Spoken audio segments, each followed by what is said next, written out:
Who is calling from no caller ID?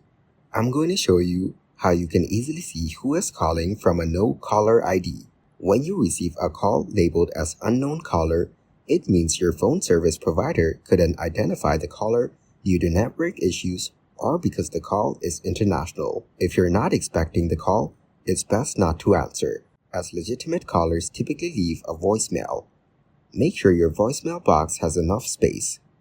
If you see no caller ID, the caller has deliberately hidden their number. This can be for privacy or professional reasons, but is also used by scammers or stalkers to conceal their identity. To manage anonymous calls, you can ask your phone service provider to block telemarketer calls. While this won't stop all scam calls, it can help reduce unwanted calls. Reporting and blocking spam calls can also prevent further issues.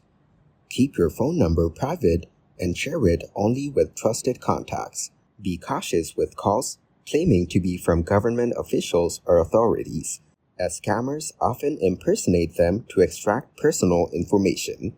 Never disclose personal details over the phone. If you have an iPhone, you can silence unknown callers by going to Settings, then selecting Phone and turning on Silence Unknown Callers. This will mute calls from numbers not in your contacts but won't block them entirely.